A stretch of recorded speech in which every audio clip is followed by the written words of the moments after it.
Ooh, look at that golden beet. Doesn't that look delicious? All right, dinner's ready. Thanks for watching.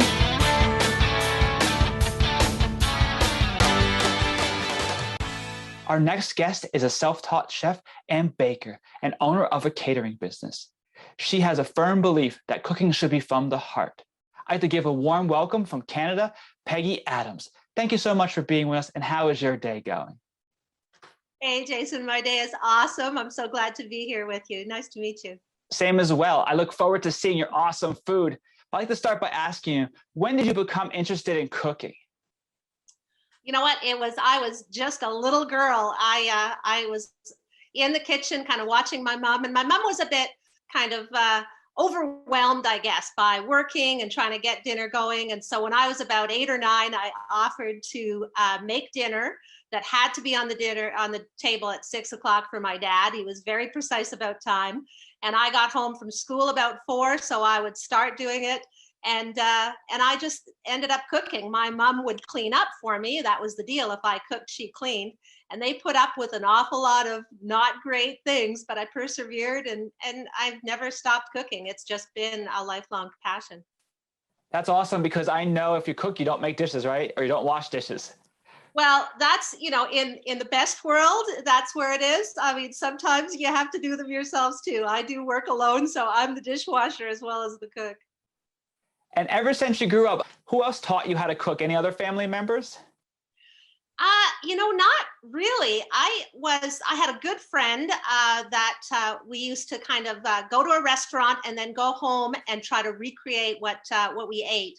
And we started that, and then started a book collection and read. And then when, food TV came around, there was all that inspiration. So I think it was just an ongoing interest and curiosity. And like I say, I've got a huge library full of books that I don't generally go to for recipes, but I don't go to for inspiration. So yeah, cooking has kind of fulfilled that kind of passion for me all along the way. I think everybody can relate, because I love food, and the cooking channel is my go-to. I've been watching those baking competitions, and oh man, it looks so good.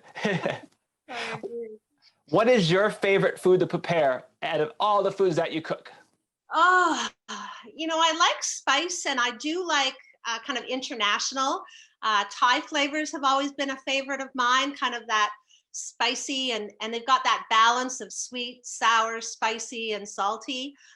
So that's always been fun. But I think the thing that's most important to me is kind of variety. I don't like doing the same thing over and over again.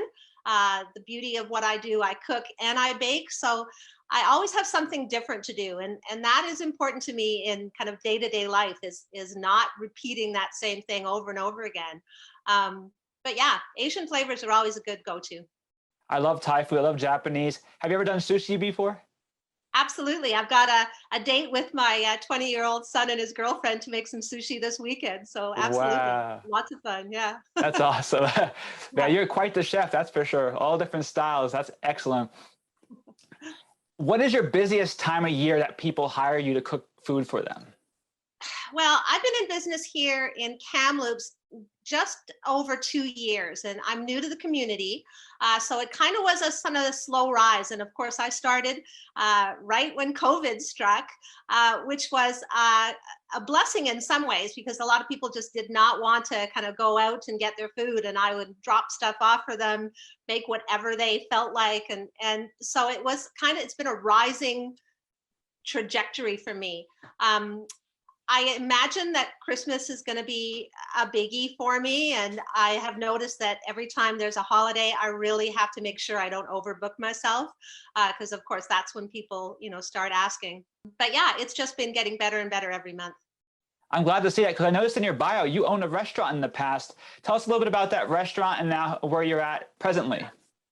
That was just super fun. So that's when I kind of transitioned from a corporate world. I worked for a very well-known coffee company for 17 years in managing and training managing.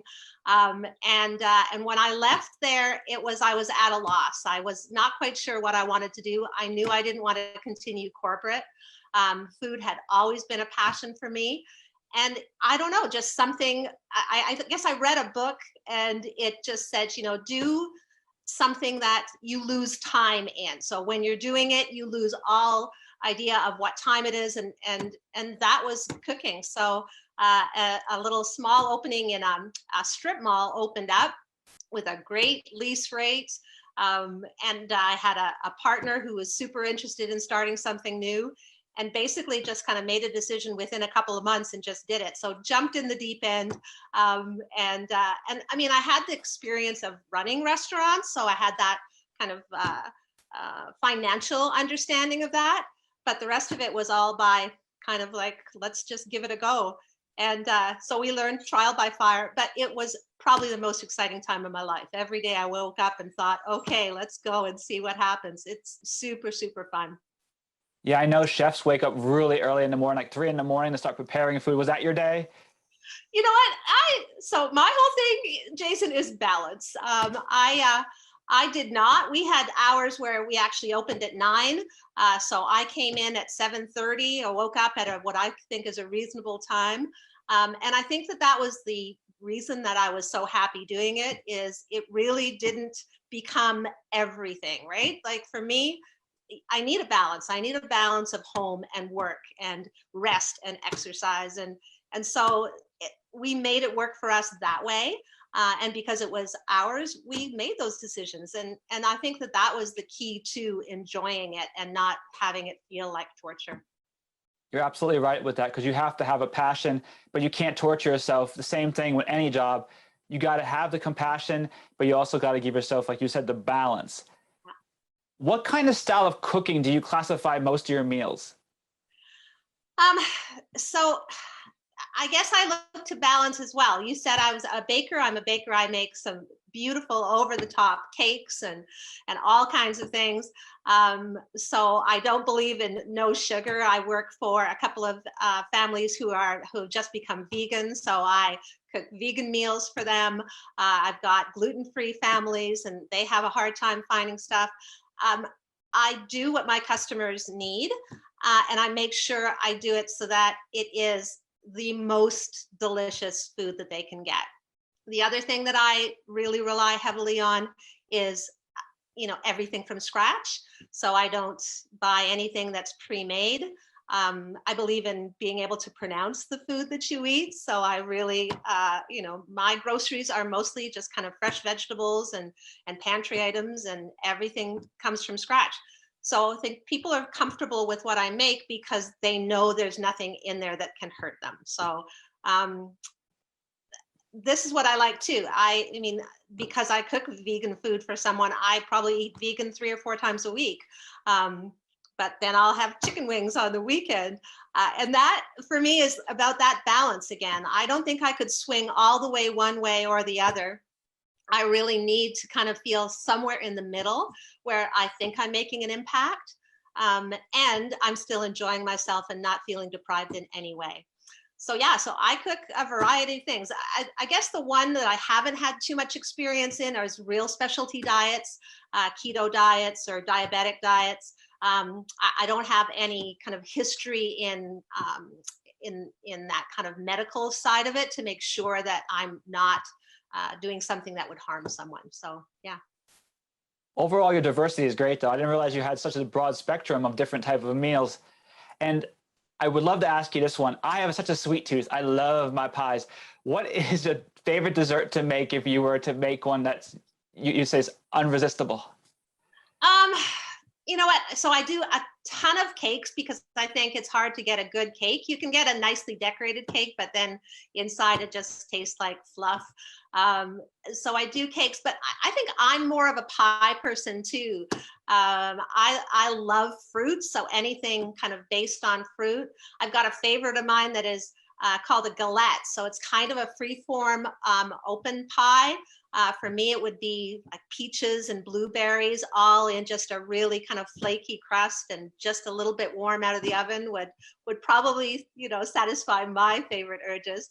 But like I say, I like doing things that are complex too. Like I've done a couple of wedding cakes when it gets big, and I've done, kind of fondant little animals sitting on some special cakes for christenings or baby announcements. I just love a challenge, and so you can throw anything at me.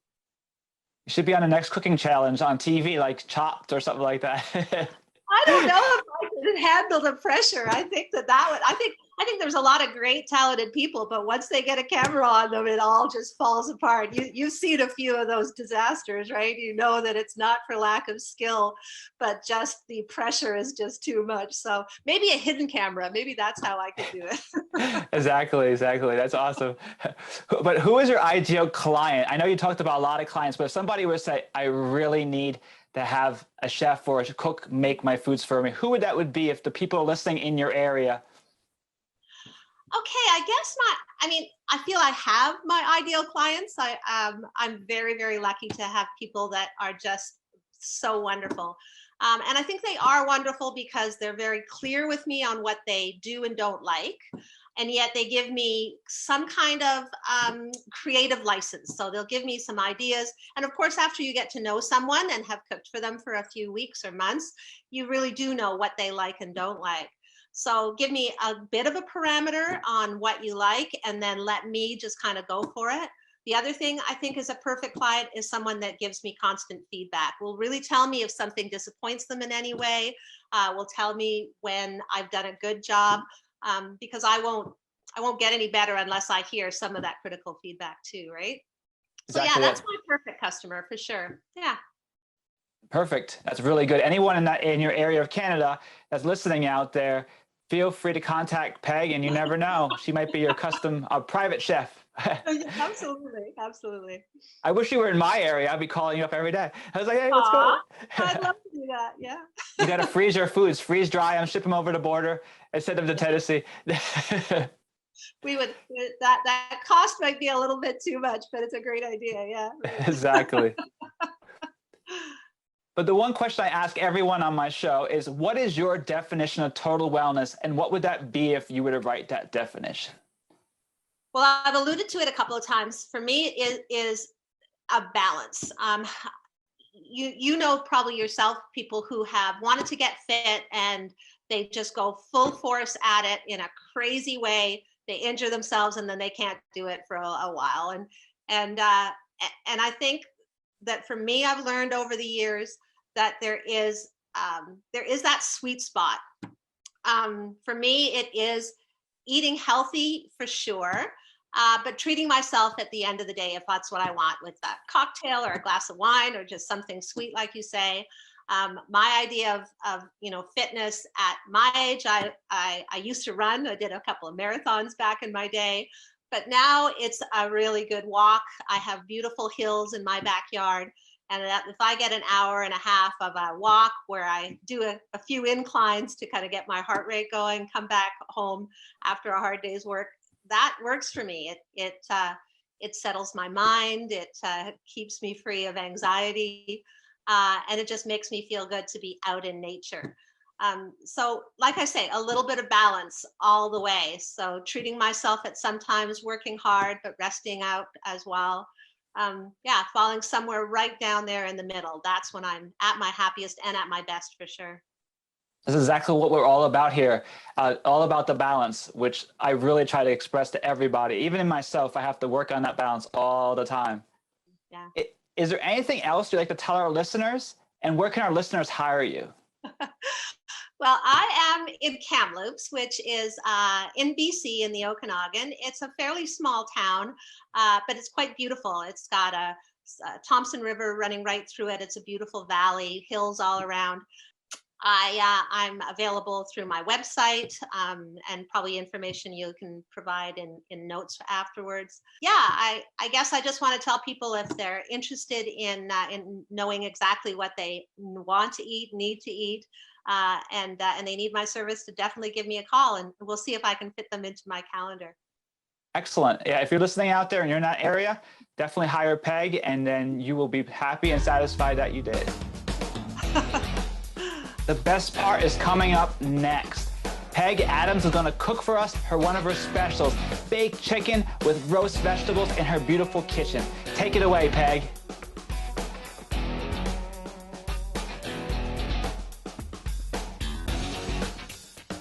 I'm Peg. I'm coming to you from sunny Kamloops here in BC.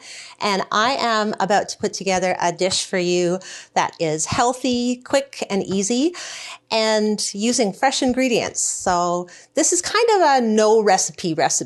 You've seen things for sheet pan dinners, and this is basically what it is. But the danger of sheet pan dinners is sometimes some things are overcooked and some things are undercooked. And really, we want to just kind of master having everything cooked to perfection at the same time. So I'm going to jump in here.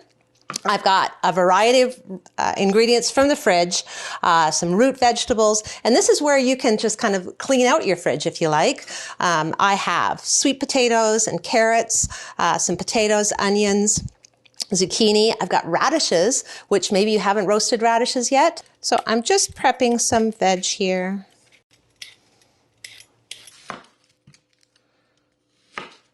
I've got my oven on and I've got it screaming hot. This is for roasted vegetables.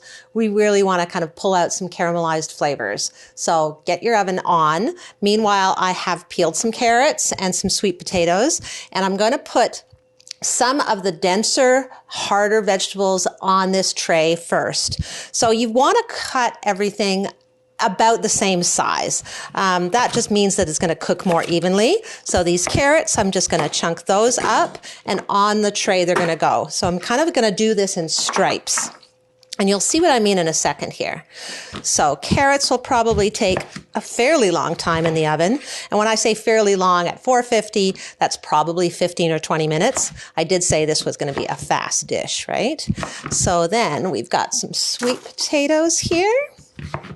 So I'm not paying too much attention to having them absolutely even, because then it would not be a fast recipe. My next thing that I'm going to put on here is radishes. And I really want you to try this. I want you to try a roasted radish. They are like delicious. They change their flavor completely when they're roasted, and also turn a really pretty color. Well, let's not let that one get away.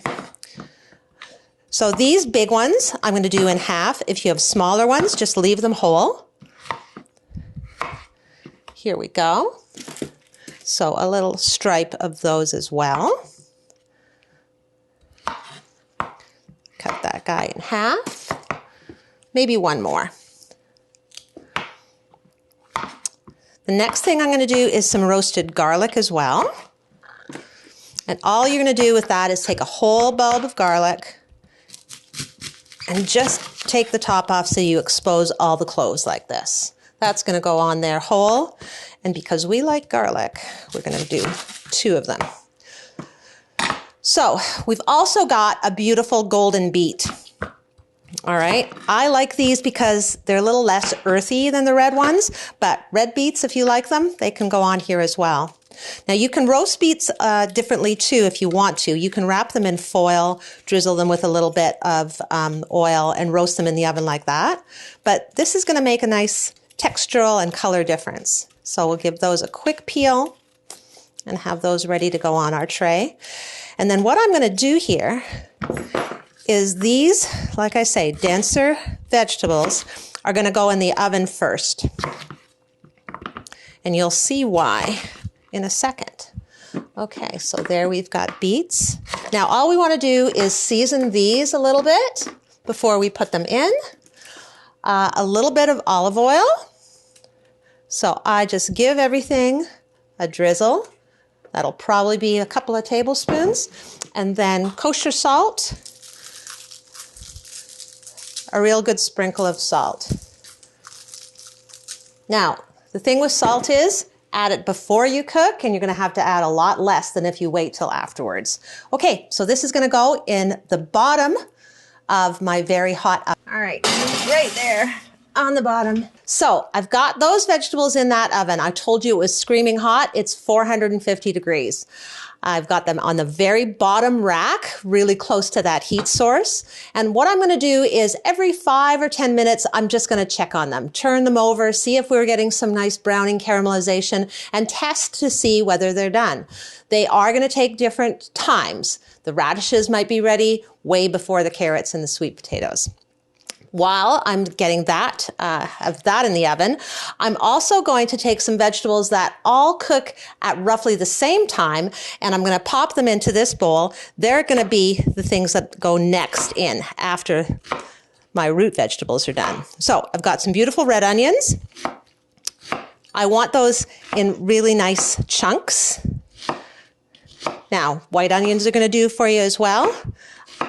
The thing I really like about the dish is the color. It's pretty spectacular. So in they go. Now I've got some zucchini, and I'm sure that everybody's got a big old zucchini hanging around somewhere. And like I say, these vegetables are going to cook at the same time. That's why I'm putting them together in the bowl. So I want these in healthy chunks. I don't want to let that one get away. And they're going to join the onions. And then I've got some beautiful red pepper.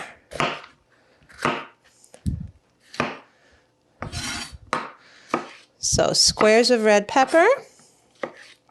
And what I'm going to do is I'm going to season these, sprinkle in a little bit of salt, pepper, some thyme, and a little bit more olive oil.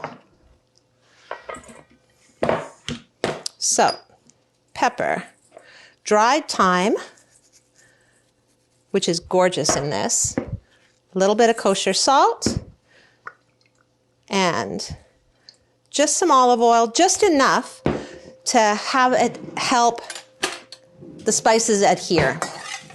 So we're going to toss that around. Now this is also the beginning of my roasted ratatouille, which is another dish that I think you would love. So you can kind of see that we've got that nicely organized. Everything's nicely spiced, and that's going to go in after our other vegetables are ready. Now, if you are a meat eater, you might want to add chicken to this roasted vegetable dish. And so we've taken some boneless and skinless chicken breasts here, and I'm going to do the same thing for these guys. A little bit of seasoning. And they're going to go on the sheet pan as well. But I really don't want to overcook them. So that's why I'm going to make sure that I do these at the same time as I do my soft vegetables and really watch. Now, I've got some fresh rosemary. The other thing is, tip about herbs and when to add them. So you've got what we call hard herbs like thyme and rosemary. They are almost tough, right? They can go in for a long cook. A soft herb like basil, parsley, cilantro, those are things that you want to add only at the end. So hard stuff can go in and really help flavor all the way through. Soft is at the end. All right? It's a good tip. All right, these are 15 minutes in, and some of these are going to come out into our casserole dish.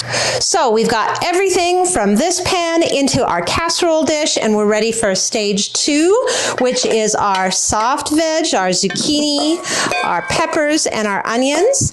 And just spread those on. Now this pan is still nice and hot. We're also going to lay our chicken down. Now I'm going to lay it down because it's hot, presentation down, presentation side down. And we're going to hope to get some browning action on there. And if your pan's hot and your oven is hot, we should get some color. And if we don't, I've got a solution for that too. So back into our oven and another 15 minutes. We've got some great sizzle action here. And you're going to see these are fragrant, beautiful, and ready to come out. Our chicken has a bit of color. Got those herbs that are nestled right in there. And we're, of course, going to test that to make sure that that's done. So now I'm just going to nestle this chicken in here. Just kind of tuck it in. And then I'm going to take this garlic and just squeeze it out. All right. Now, you know roasted garlic has that beautiful mellow flavor. And we're just going to squeeze that out. I might save this other head for mixing in with a little bit of yogurt or mayo for an aioli for a finish. So we'll save that. And let's just put that right back into the oven to finish it off. Now the other thing too, if you wanted to do this beforehand and then finish it when you come home, all it needs is another half hour in the oven. Take it out of the fridge, put it in the oven, and you're ready to go. All right, it's coming out. So remember I told you if your chicken didn't brown the way you wanted it to, there would be a tip for that. I've just finished it very quickly under the broiler for 2 minutes. That just brings out all that kind of caramelization and browning, and you can see it's bubbly, it's delicious, it smells really good. And really, like, this is just loaded with vegetables, all kinds. So let's serve some up and maybe go over what I said. So I told you that it was a no recipe. You can use whatever vegetable you want. You can put in some Brussels sprouts if you've got those. You can put in whatever vegetable you have sitting around in your fridge that needs to be used up. Think of it like a vegetable soup without the soup. These vegetables really work well together, and because I'm motivated by color, I really like these combinations as well. Now, always, if you're making chicken, I want you to test that to make sure that it is 165 to 170 degrees. Serve up how much you want. I can just picture coming home from the gym and diving into this dish. This will just satisfy that craving for good, healthy food. Ooh, look at that golden beet. Doesn't that look delicious? All right, dinner's ready. Thanks for watching. That meal looks so tasty, I almost can smell it through my computer. You can contact Peg for her recipe and to hire her for your next event. Thank you so much for doing that cooking demo for us. Oh, you're so welcome. It was so much fun. I enjoy that. And we all enjoyed eating it afterwards. Most definitely. I wish I had a dog. You better take that home. But all of Peg's information will be on the show details for our listeners to contact, and your website and any other information that will be available via Peg. It's been an awesome time having you on the show, and thank you so much for joining us from Canada, and have a great trip day. Welcome. Bye-bye. Thank you, Peggy, for cooking an awesome meal for us today. I greatly appreciate it. The Body Express Wellness Solution tip is try to experiment in the kitchen with new foods each week. Like Peggy said, take some leftovers and use it to make a new meal. Your grilled chicken can turn into chicken salad, or chicken salad can turn into something else. Just experiment with new types of foods and make it fun and enjoyable for you and your family to appreciate the food that you have. Thank you so much for tuning in, watching, and listening. Please like, share, and subscribe, and follow us online on YouTube, on Spotify, and all the other streaming platforms. We greatly appreciate your time, and please, if you're able to, help sponsor our podcast.